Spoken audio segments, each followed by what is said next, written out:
আজকে শুধুমাত্র একটি কিচেনের 6 লেয়ার অ্যাক্সেসরিজের কাজ দেখাচ্ছি। এই সম্পূর্ণ কিচেনে অনেকগুলো অ্যাক্সেসরিজ ব্যবহার করা হয়েছে, সেগুলো পরবর্তীতে দেখাবো। প্রথমেই বলতে চাই, আপনার বাজেটের মধ্যে কোয়ালিটিফুল ম্যাটেরিয়ালস দিয়ে গুছানো কাজ আমরা নিশ্চিত করতে পারি। এটি HPL দিয়ে তৈরি করা কিচেন ক্যাবিনেট। কিচেন ক্যাবিনেটের একটি পাশে ক্লোজেটের মতো লম্বা পাল্লা দিয়ে 6 লেয়ার ক্যাবিনেট করা হয়েছে, যেখানে সবগুলো অ্যাক্সেসরিজ শতভাগ SS দিয়ে তৈরি এবং ইম্পোর্টেড। ক্যাবিনেটের ভেতরের অংশে 6 লেয়ার সেটে 6টা সেলফ এবং ডোরের মধ্যেও কিন্তু 6 অ্যাক্সেসরিজ সেট আপ করা হয়েছে, যেখানে প্রয়োজন অনুযায়ী মাল্টিপারপাস জিনিসপত্র রাখার জন্য ব্যবহার করা যাবে। ক্যাবিনেট তৈরিতে ব্যবহার করা হয়েছে 18 মিমি HPL বোর্ড ও গর্জন বোর্ড। পাল্লাগুলোতে ব্যবহার করা হয়েছে অ্যালুমিনিয়ামের প্রোফাইল হ্যান্ডেল এবং হাইড্রোলিক কবজা। অ্যাক্সেসরিজের ভেতরের অংশে হেভি চ্যানেল দেওয়া হয়েছে, যাতে ভারী জিনিসপত্র রাখার কারণে অ্যাক্সেসরিজ ব্যবহার করতে অসুবিধা না হয়। অ্যাক্রিলিকের মতোই HPL বোর্ড দীর্ঘস্থায়ী, সহজে পানিতে নষ্ট হয় না এবং গুণে পোকা ধরার সম্ভাবনা খুবই কম।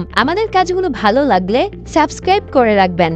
শুধুমাত্র এই 6 লেয়ার অ্যাক্সেসরিজের দাম 50 থেকে 60,000 টাকার মধ্যে হয়ে থাকে, কোয়ালিটি এবং সাইজ ভেদে। তবে সম্পূর্ণ 3 পাল্লার ক্যাবিনেট ও 6 লেয়ার সহ 1 লক্ষ টাকার উপরে আপনার খরচ হতে পারে। আপনাকে আমরা এই ধরনের স্মুথ এবং নিখুঁত ক্যাবিনেট ও অন্যান্য ইন্টেরিয়রের ও এক্সটেরিয়রের কাজগুলো আপনার পছন্দ ও বাজেটের মধ্যে করে দিতে পারে। বিস্তারিত জানতে আমাদের ফেসবুকে ইনবক্স করতে পারেন অথবা সরাসরি ডিসপ্লেতে দেওয়া নম্বরে কল করতে পারেন। সুস্থ থাকবেন, ধন্যবাদ।